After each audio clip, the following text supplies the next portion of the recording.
Good morning, students. Welcome back. Today we are going to read the third chapter from Flamingo, Deep Water. It is written by William Orville Douglas. Now, before we read this chapter, I would just talk about the author first of all. William Orville Douglas did not become a writer overnight. He is a multifaceted personality. He was an American jurist and a politician. He was an environmentalist. He was a teacher and he was a great writer. Now, this chapter has been taken from his autobiography. This is just an excerpt from his autobiography, which is named as Of Men and Mountains. Children, we should know about these authors whom we read because we are inspired from their lives, as they are not born rich, as they have not achieved richness and success just overnight, or they have not achieved success right from their birth. They were ordinary people and they did a lot of efforts towards achieving success in their life. Now, similarly, William Orville Douglas, he became the youngest justice of the Supreme Court of America. He was nominated by Franklin D. Roosevelt, the then president, and he served the Supreme Court of America for 36 years and 211 days. This is remarkable because he is the first one to have served the court for so long. But children, let me talk about his childhood. His childhood was not very pleasant one. His itinerant childhood, due to his father and family, was not a very pleasant one. His father died when he was only 6 years old. His mother and his siblings, they went to Yakima and Washington and they stayed there. Earlier they were staying in California, but they had to leave that place and go to their relatives in Yakima. Now, interestingly, this autobiography is an account of his childhood memories, of his experiences and adventures as a child among the nature. How he enjoyed the mountains, the nature, all these things have been described in this book. Now, children, let me ask you one thing. Have you ever had this kind of fear in your minds? Yes, we do have. And I suppose I cannot get the answers from you, but I will talk about a few fears that we talk about, we experience right from our childhood. You know, we have this fear of exams, first of all, and we call it as examinophobia. These fears, when they take an excessive status in our minds, when they are excessively growing in our minds, when we have a lot of fear, and this fear turns into a phobia. So sometimes we overcome the small fears in our life. We are afraid of so many things. We are afraid of darkness. We are afraid of insects. We are afraid of dogs. We are afraid of so many things. And sometimes some incidents also. When suppose we got our finger burnt or our hand burnt because of something boiling or something, then we usually get afraid of all those things and we don't try to touch it again. Even in your childhood you must have experienced this, when you were 4 or 5 years old, and you must have started learning how to cycle, and you would have taken the big bicycle and you would have started pedaling it. You must have fallen down so many times. You must have uh, broken your maybe not broken your limbs, but maybe injured your limbs. You must have got the injuries, you must have suffered them. But did you stop learning cycling? No, I don't think so. You you went on cycling. You fell down so many times, but again you picked up.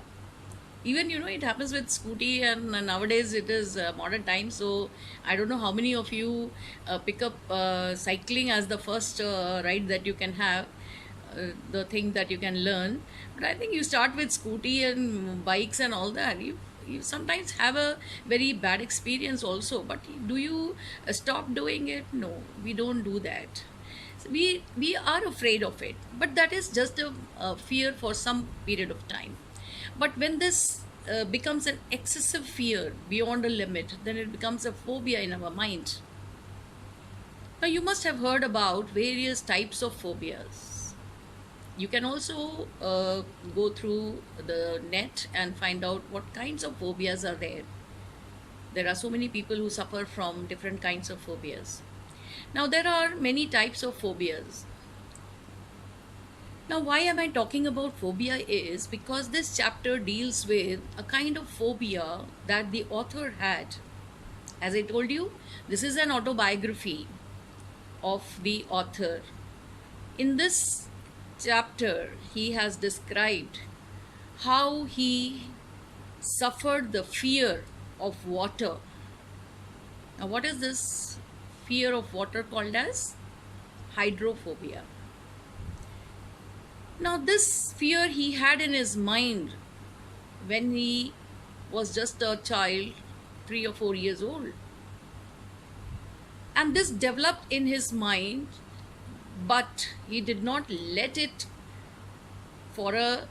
go for a long time. So he thought of swimming in a pool and overcoming that fear. But another incident happened, and due to that incident, again that fear came back in his mind, and he could not get rid of it. Yet he started thinking in a positive way, and how he strengthened himself, how he suffered the fear, how he strengthened himself, and how he overcame all these things, and how he became finally free of such kind of fear. That is the most inspirational account of his childhood memory that we are going to learn from this chapter. We are going to be inspired by this. Now there are various kinds of phobias for commonly which are known. We can just talk about like phobia of animals. We say zoophobia. Then we have glossophobia. Glossophobia is the fear of speaking in public speaking. In the schools also, when we ask you to give in your assembly, we ask you to speak, you have a fear. So we public speaking, that fear is called as glossophobia. Then we have phobia of books, that is bibliophobia. And then we have fear of dogs. Very commonly everybody is afraid of dogs, and when this is called as cynophobia. Then some people you must have seen, when they reach the height of the building, or they are standing at the second floor or third floor, or even 10th floor maybe, and from there when they look down, they are afraid of it. They are not able to see that. They feel giddy, and that is some kind of fear also. So when they have this kind of fear of heights, that is called as acrophobia.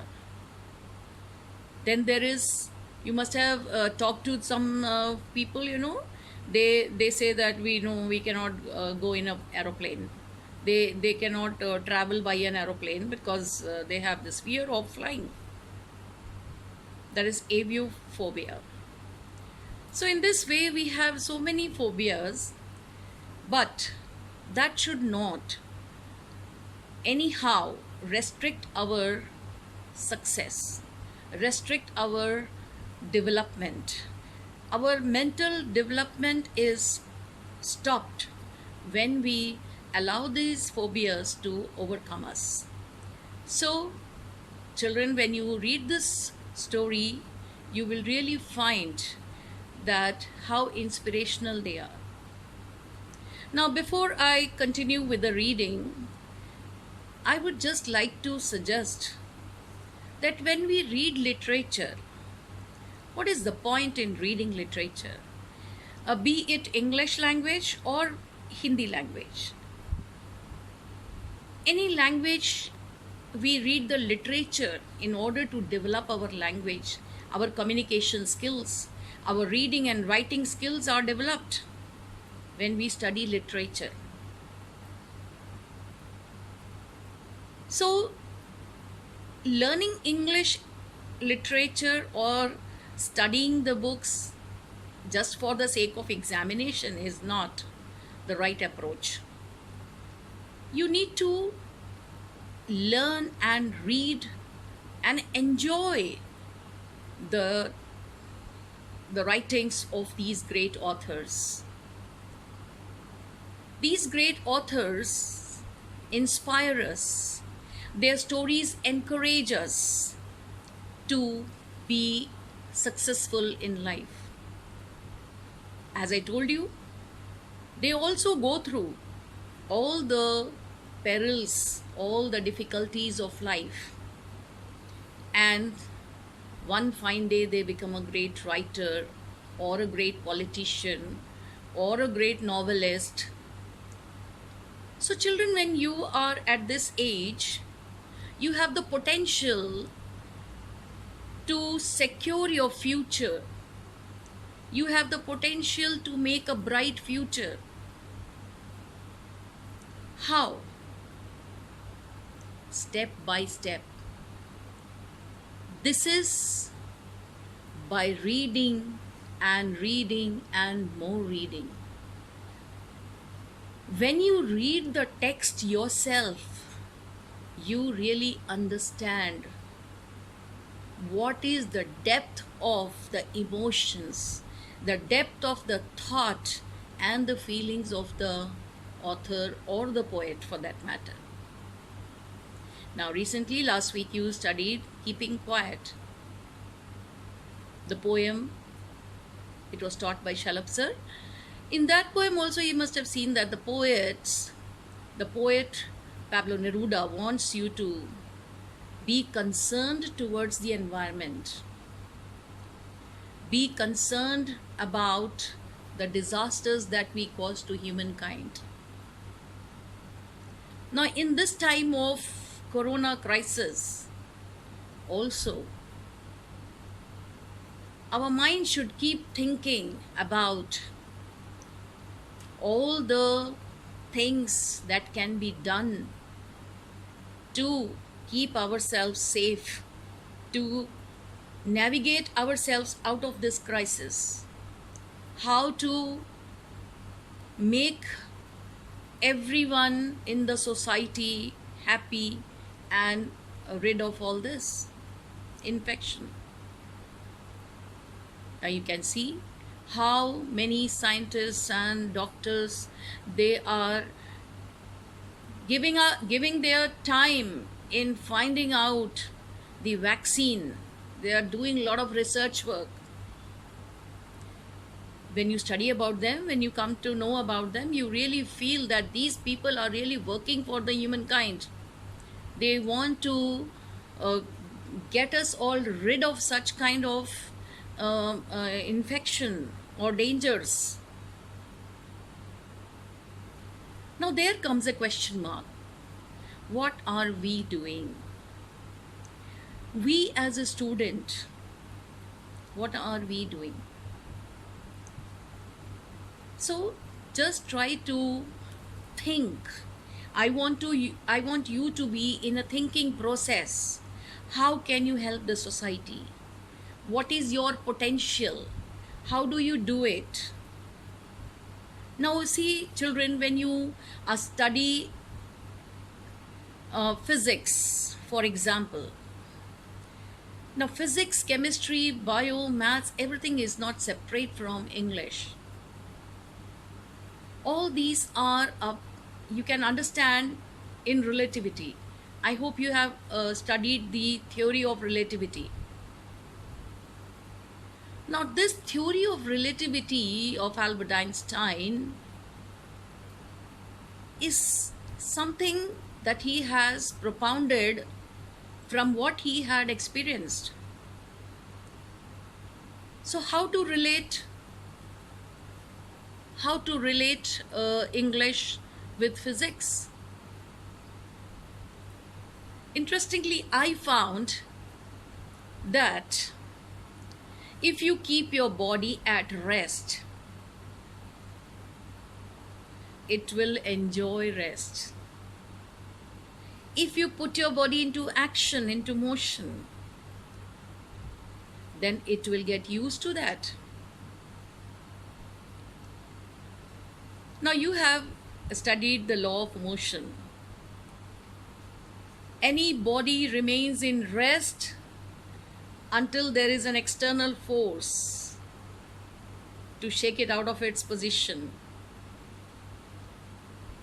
So that is what I want to say, that if you put your mind and body in the rest position, nothing is going to happen.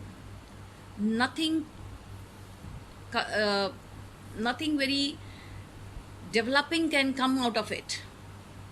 Nothing very productive can come out of it. Nothing very creative can come out of it. So, based on the law of motion, we can say that we need an external force to put our mind and body into action. We need to do something. Now, as I told you just now, the author had suffered loss of his father at the age of 6. But even before that, when he was 3 or 4 years old, he had suffered a problem which we know it as polio. And his swindling legs, his weak legs, but he did not give it up. He used to go on the mountains. He used to try walking on the rubbles, on the stones, on the mountainous areas. And this is how he went on and never gave up. So students, never give up in your life.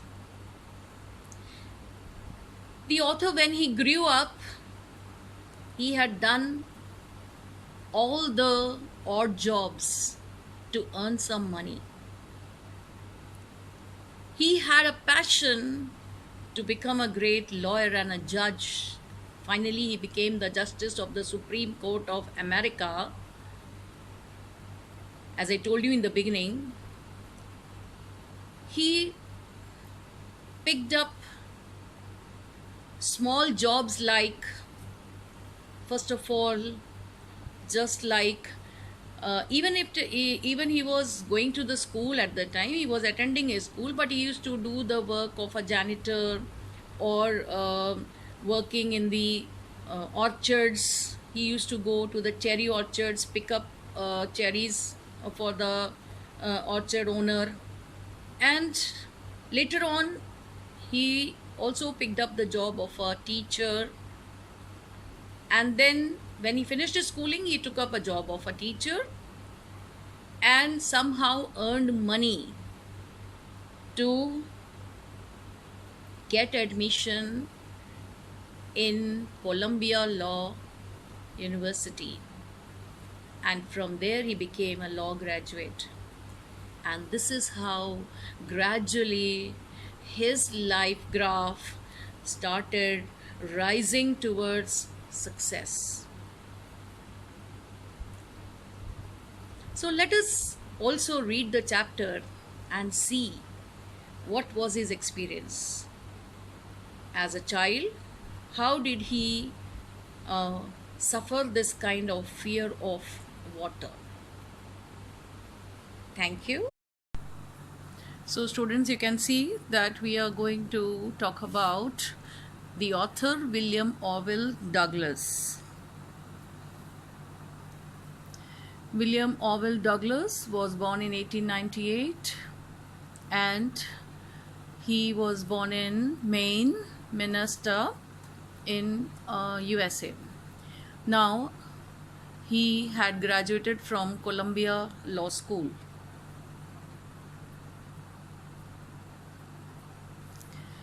William Orville Douglas, he served 36 years and 209 days, longest of any justice on the Supreme Court of the USA.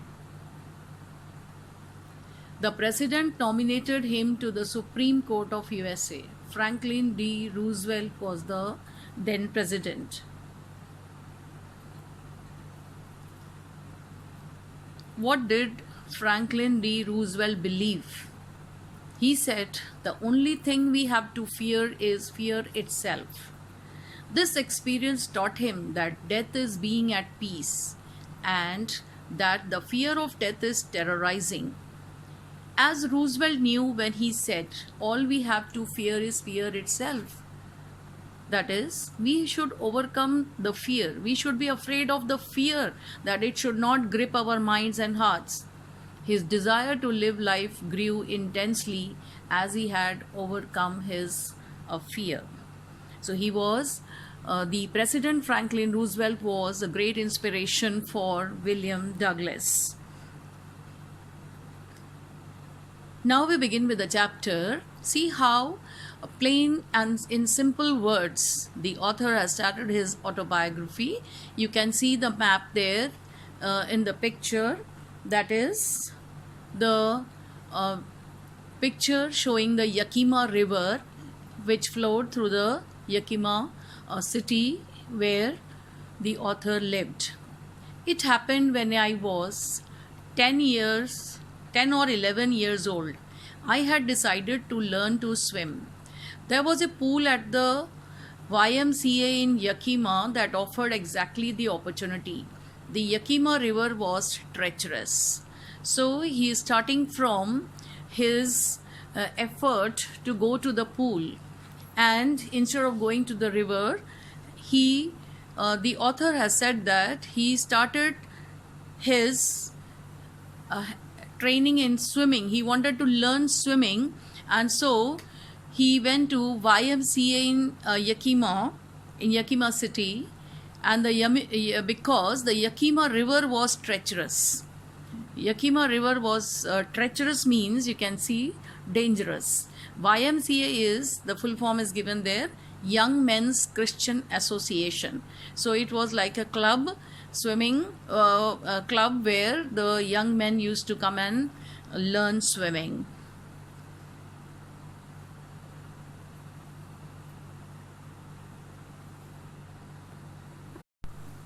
Now, author remembers that his mother continually warned against it. Against what? Against going to the Yakima River, because she did not allow him to go to the Yakima River and learn swimming because it was very dangerous, and kept fresh in my mind the details of each drowning in the river. And she used to tell him always, that incidents of various drowning, some people got drowned in that river. So she used to be afraid, and so she did not allow her son to go to the river. But the YMCA pool was safe. it was only 2 or 3 feet deep at the shallow end. Shallow end, now students, you may be knowing that the swimming pools are made in such a way that one end is the shallow end and the other is the deep end. So the shallow end was only 2 or 3 feet deep, and while it was 9 feet deep at the other, so it was 9 feet deep at the other side. So those who are the new learners, they be on the shallow end. And the drop was gradual. The slope, the inclined from shallow end to deep end was a gradual one, not a haphazard one. I got a pair of water wings and went to the pool. I hated to walk naked into it and show my skinny legs, but I subdued my pride and did it. So the author says that he used to feel shy showing his skinny legs and going naked to the swimming pool and learning swimming. But he says, I subdued my pride. I overcame my pride. I just kept it aside, and I had a passion to learn swimming, and therefore I took a pair of water wings. Now, water wings are a kind of it's a inflatable waterproof safety guard which the children use while swimming.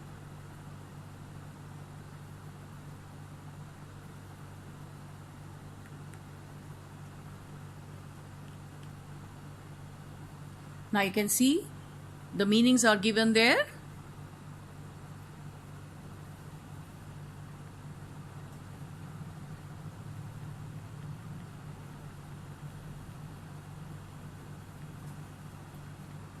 A pair of inflatable waterproof bags designed so that one can be attached to each arm, especially of a child learning to swim.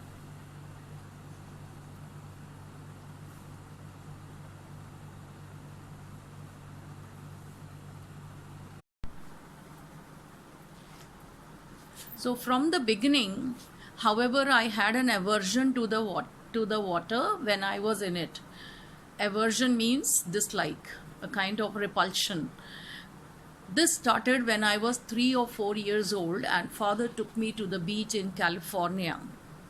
So, as I told you, he stayed with his family in California before till his father's death. And after his father's death, they had shifted to Yakima. So he remembers how he started having this kind of dislike and hatred for water. He didn't want to go, but he had a great interest in swimming. But he also at the same time had an aversion to the water, dislike to the water. That is because he remembers that when he was 3 or 4 years old, that kind of fear started when his father had taken him to the beach in California. He and I stood together in the surf. I hung on to him, just like the small kids do. You can imagine that 3 or 4 year old little boy. He hung on to his father. He held his hands, and surf means the waves. And yet the waves knocked me down and swept over me. I was buried in water. My breath was gone. I was frightened. Father laughed, but there was terror in my heart at the overpowering force of the waves.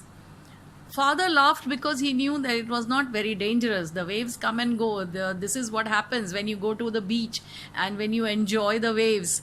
The waves come, and when small kid, he fell down. He said that I was knocked down by the wave and buried in water, and my breath was gone. This you also must have experienced this if you would have been to a sea beach.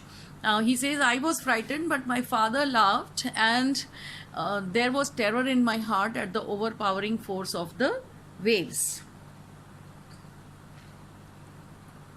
My introduction to the YMCA swimming pool revived unpleasant memories and stirred childish fears.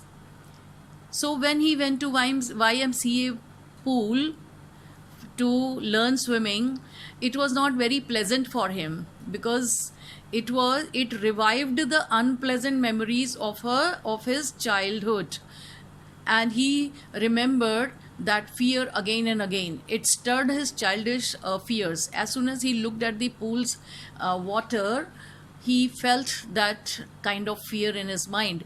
But at the same time, he knew that YMCA pool was safe. But in a little while, I gathered confidence. I paddled with my new water wings, watching the other boys and trying to learn by aping them. Look at the word aping. Aping comes from the word ape. Apes, monkeys, they do that. They copy you. Whatever you do, they do that. They act in the same manner. So aping means here copying them. So I did this 2 or 3 times on different days and was just beginning to feel at ease in the water when the misadventure happened. Now, this is the second misadventure that happened to him, and therefore he felt that repulsion or aversion for water. I went to the pool when no one else was there. The place was quiet. The water was still, and the tiled bottom was as white and clean as a bathtub. I was timid about going in alone, so I sat on the side of the pool to wait for others. So, why did the author wait there? He says that I was feeling timid, very weak, fearing, and did not have the courage to go inside the pool all alone. So, he waited because there was nobody else there. So, he waited for others to come and then he thought of getting inside the pool. I had not been there long when in came a big bruiser of a boy, probably 18 years old. He had thick hair on his chest. He was a beautiful physical specimen with legs and arms that showed rippling muscles. So, bruiser, a person who is tough and aggressive and enjoys a fight or argument. So, very aggressive kind of a person came to this author, and it was not very long. He says it was not very long when in came a bruiser of a boy. That means he did not even wait for a long time when the people started coming to the swimming pool, and before anyone else could come, there was a big bruiser boy who was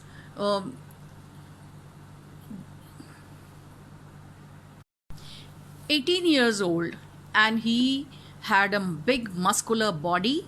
He had rippling muscles, moving muscles on his thighs and his hands, his shoulders. And how did he talk to him? He yelled, "Hi, skinny, how would you like to be ducked?" Ducked means to push into the water. With that, he picked me up and tossed me into the deep end. I landed in a sitting position, swallowed water, and went at once to the bottom. I was frightened, but not yet frightened out of my wits. So, students, I think even those of you who must have started learning swimming, you also must have faced this kind of situation. Sometimes you must have fell down in the water on your own.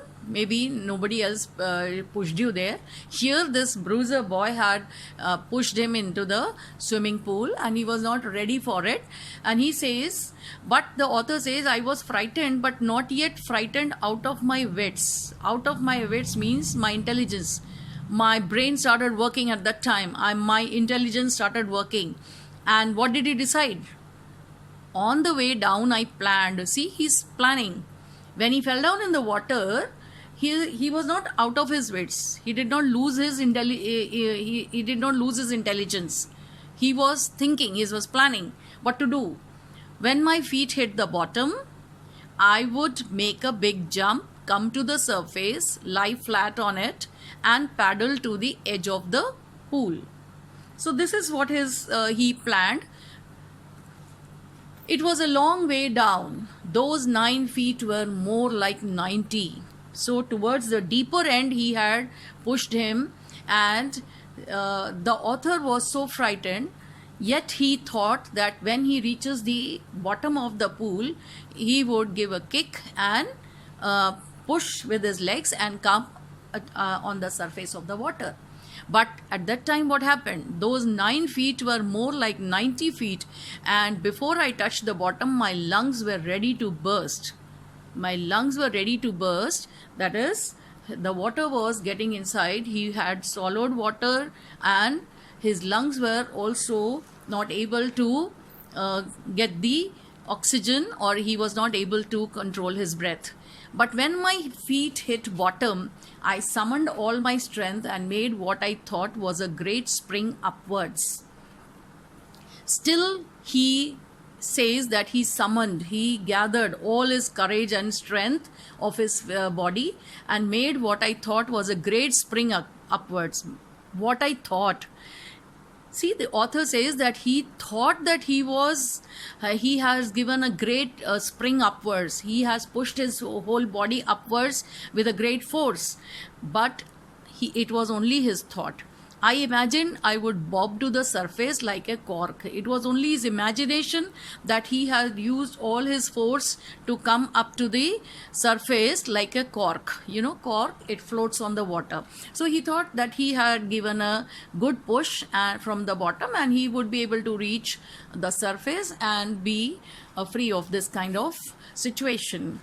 Instead, I came up slowly. I opened my eyes and saw nothing but water. Water that had a dirty yellow tinge to it. Tinge, a slight color. The water seemed to be dirty yellow in color, which was so clear, as at the beginning the author had told you that the swimming pool was so clear and the water was so clean. But at that time, this was because of panic, fear. Because of fear, he felt that he was not able to see the water clearly. It was having a kind of dirty yellow tinge, the color to it. I grew panicky. I reached up as if to grab a rope, and my hands clutched only at water. So he thought that he should now, this is what happens when you lose control in the water while swimming or while in the water. You feel like holding something, you feel like catching something or grabbing something. So he thought perhaps he may get a clutch of the rope somewhere in the pool. And my hands clutched only at water. He couldn't get anything to save himself. I was suffocating. And he started suffocating because he was not able to breathe properly, and his lungs had the water had entered his nostrils, his mouth, and he was not able to breathe properly. I tried to yell, but no sound came out. Now he wanted to shout. He used his full force to shout, yell. Look at the word yell. Yell means shouting. He wanted to shout to save himself, to call somebody for help, but no sound came out. Then my eyes and nose came out of the water, but not my mouth. So he says that only half of his head could come out of the water. That is, his eyes and nose came out of the water, but not his mouth. That is, he was still swallowing the water and was not completely safe. I flailed at the surface of the water, swallowed and choked. He says, I flailed. Flailed means wave. He started waving his hands. As soon as half of his head came up to the surface, he says, I started waving my hands to call somebody for help. And I had swallowed water and it was choking me. I tried to bring my legs up, but they hung as dead weights, paralyzed and rigid. Paralyzed, lifeless. They seemed to be so lifeless, his limbs. And he says, I could not pull up my legs. They were so rigid. They were so fixed. They were like dead weights. It was as though he was being pulled downwards. A great force was pulling me under. I screamed, but only the water heard me. I had started on the long journey back to the bottom of the pool. Now, this was the first attempt. He could not make it fruitful. And what happened? He started his journey back to the bottom of the pool. That is, again he went down. Now he thought that he would try once again. I struck at the water as I went down, expending my strength as one in a nightmare fights an irresistible force. So just like in a nightmare means a bad dream. Sometimes you have a bad dream that you are fighting with somebody and you're pushing, but actually nothing is happening. Actually there is no force applied. So he feels that he was striking at the water while going down again towards the bottom of the pool and expending my strength. My force was just expending. It was becoming useless. I had lost all my breath. My lungs ached. My head throbbed. I was getting dizzy, unconscious. He was slightly getting unconscious because his lungs started aching, paining, his heart throbbing. So students, this is the second incident that happened with him, and it was a really serious one, and this caused a kind of phobia, hydrophobia in him. But I remembered the strategy. I would spring from the bottom of the pool and come like a cork to the surface. So even though slightly he was losing his consciousness, he thought that he would spring back again from the bottom of the pool and come back again like a cork to the surface. I would lie flat on the water, strike out with my arms and thrash with my legs, and then I would get to the edge of the pool and be safe. So in this manner, he was trying all his efforts, all his endeavors, that he would thrash with his legs, he will strike out his arms, and he would lie flat on the water. He was trying all the strategies, planning all the strategies how to make himself safe and get to the edge of the pool. I went down endlessly. I opened my eyes, nothing but water with a yellow glow, dark water that one could not see through. And then sheer stark terror seized me. Terror that knows no understanding. Terror that knows no control. Terror that no one can understand who has not experienced it. I was shrieking underwater. Shrieking, shouting. He was shouting for help under the water itself. I was paralyzed underwater, stiff, rigid with fear. Even the screams in my throat were frozen. Only my heart and the pounding in my head said that I was still alive.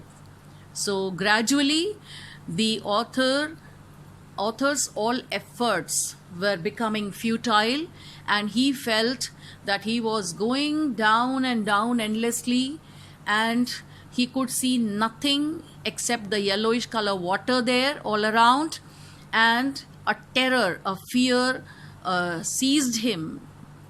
His heart was completely caught by a terror in his mind that had no control. He could not control that fear. It was overpowering him. And finally, he felt that he was becoming so rigid. Rigid means his body was so fixed that he was not able to move his limbs. He was not able to move his head, his legs, his hands. And he felt so paralyzed, lifeless. Even the screams in my throat were frozen. So what was the only thing that he says that he could feel that made him feel he was alive was his heart, the pounding in my head. Sometimes you feel when you are afraid, or you come out of you are in a shock. At that time you feel the pounding, the breath, the heartbeat in your head also. And then in the midst of the terror came a touch of reason. I must remember to jump when I hit the bottom. So even though he was terrified, he was afraid, yet there was a touch of reason, understanding what is happening, his intelligence was working. And the author says, I must remember to jump when I hit the bottom. So second time also, even though the terror was capturing his mind and his heart, yet he thought that he would hit the bottom once again. At last I felt the tiles under me. My toes reached out as if to grab them. I jumped with everything I had. everything I had, that is the all, whatever force was left in his body, whatever energy was left with him, he said that he had pushed himself once again. And then strangely there was light. I was coming out of the awful yellow water. At least my eyes were. My nose was almost out too. Then I started down a third time. I sucked for air and got water. So he says, whenever he thought of breathing by putting his nose outside, he only could breathe. The water was getting inside his nose. The yellowish light was going out. Then all effort ceased. I relaxed. Even my legs felt limp, and a blackness swept over my brain. It wiped out fear. It wiped out terror. So second time also his efforts were useless, and again third time he was getting inside the swimming pool, and he says the yellowish light was going out, that is the pale yellow color of the water that was there because of his losing consciousness. Now he felt that he was completely losing his consciousness, and the yellowish light was almost fading out. I relaxed. Even my legs felt limp.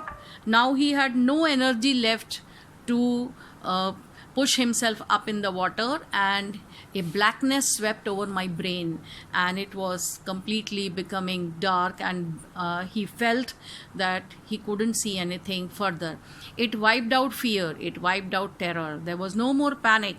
Now, as he was losing his consciousness, he did not feel the terror or the fear, and there was no more panic in his mind. He was not panicking. It was quiet and peaceful.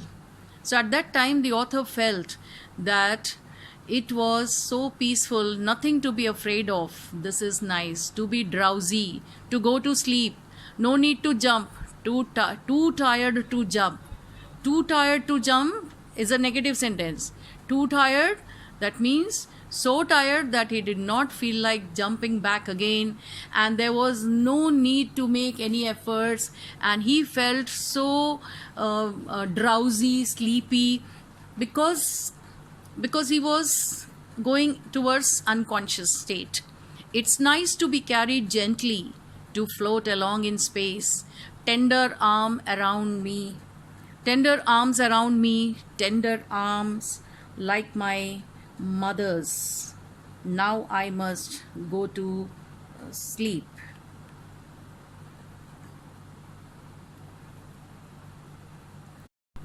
So the author felt as though he was slowly going towards a sleep, and he felt as though his mother's arms were so comfortably putting him into sleep.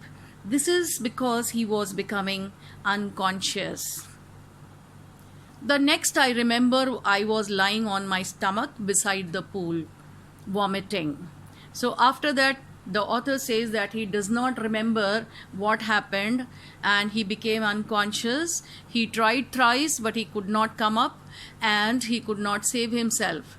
And when he regained his consciousness, at that time he felt that he saw that he was vomiting, and he was lying on his stomach side beside the pool. The chap that threw me in was saying, that boy who threw me in was saying, but I was only fooling. So the author says that he could hear, when he regained his consciousness, he could hear that boy telling to someone, I was only fooling, I was just having fun, I was just fooling. The kid nearly died. Be all right now. So someone whom he was clarifying that he had no intention of pushing the author into the water so that he would die. Some person was saying that the kid nearly died. This child could have died nearly. Be all right now. Let's carry him to the locker room. So let's see that we are going to carry him to the locker room.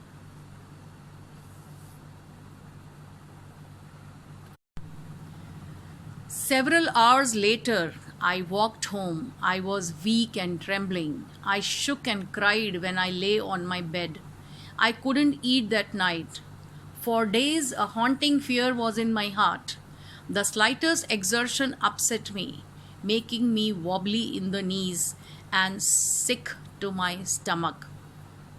Several hours later, that is, he regained his consciousness, but he was not feeling the strength to get up, and therefore, after lying down for several hours, he walked back home. He was feeling weak and trembling. I shook and cried, and when I lay on my bed, I couldn't eat that night. So, for days, a haunting fear, again and again coming back to his mind. So that fear was in his heart and it was haunting again and again. That means he was not able to erase it out of his mind and heart. He was reminded of it again and again, and he was therefore feeling very weak. The slightest exertion upset me.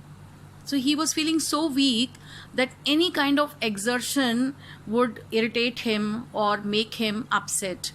Exertion, any kind of extra hard work that he was putting in, any time or any type of work that he would do, he used to feel so weak and he used to get upset, making me wobbly in the knees. Wobbly, weak in the knees and sick to my stomach.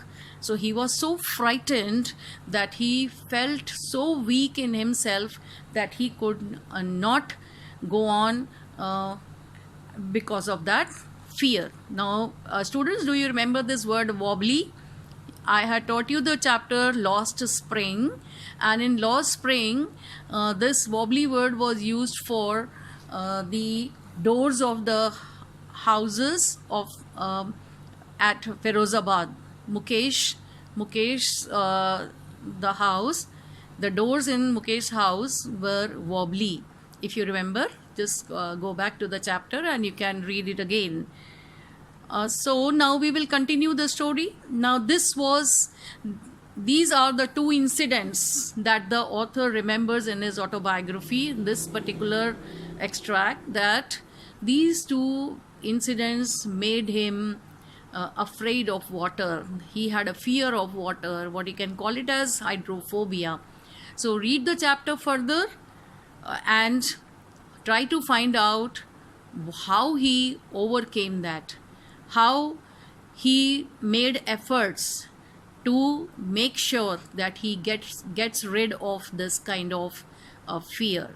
So this is what should be the approach. We should have the positive approach, and this is what you will learn from the author's life, that how he put his foot down to leave no stone unturned to make himself a good swimmer, and this is what happened.